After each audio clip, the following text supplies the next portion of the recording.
Sarap po. Ito oh. Sabi ko yun ah. Mureno to eh. Ulam mo ito.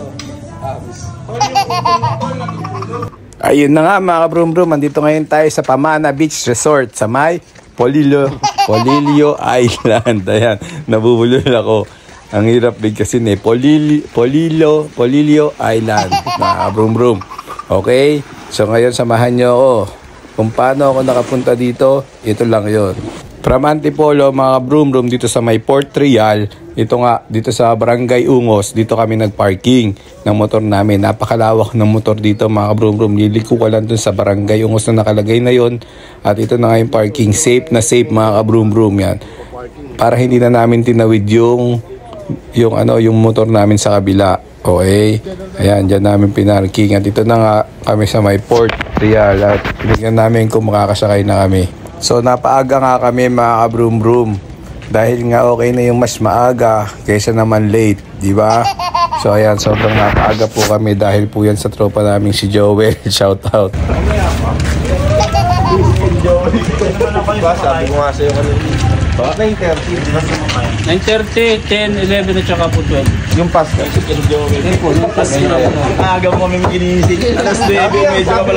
At ito na nga mga kabrum-brum, nakasakay na kami. Dito kami sumakay sa fast cut ang tawag nila mga kabrum-brum.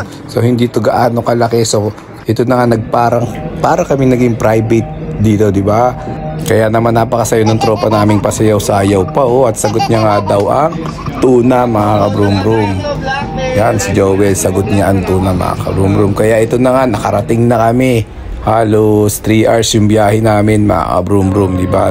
Yan, yay! I love Polillo Island. Okay. So dito nga pala mga kabrum-brum, nagbayad kami na 450 ang isang tricycle dito mga kabrum-brum. Kasi halos 1 oras din yung biyahe namin papunta dun sa Pamana Resort. At syempre, pupunta muna kami ng palengke, dadaan kami doon kasi ngayon tropa namin na si Joel ay bibili ng tuna at ito ang nangyari. Oh, siyempre ito ng buo. Malaki ka, bukas. Sabi mo malaki, di ba? Gusto mo ba yan? Angelo. Sabi ko malaki na yan. Magkano ganyan natin?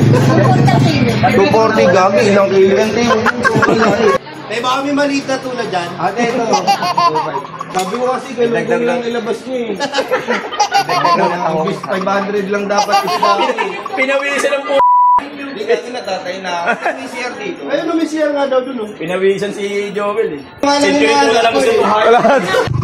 At ayun na nga mga kabrum-brum, after ng kulitan dun sa may palengke, andito na nga kami. Nakarating na rin kami halos 1 oras. At ewan ko ba, ba't yan tutanong ko kay ate? Kaya po si ate. Hindi po yun. Dito po kayo, sir. Dito po sa beach house. Ayaw may pangyarihan niya. Sama ba tayo?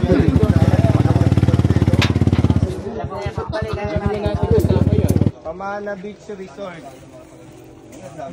So andito na nga mga kabrum-brum.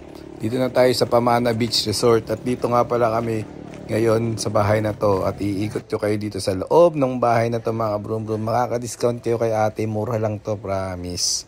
So 13 kami, di ba? Ito na yung loob mga kabrum-brum. Yan, sala.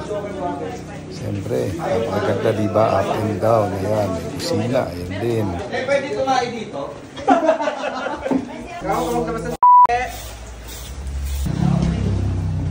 Binibidyo ko nga kung may dalawang kama.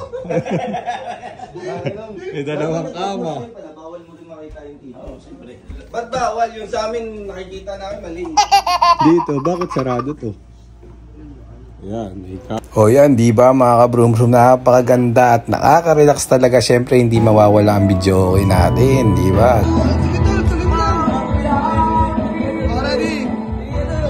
So ayun na nga mga kabrum-brum, maraming salamat sa pagsama hanggang dulo. Thank you so much mga kabrum-brum. I love you all. Salamat sa support. Sama kayo sa susunod.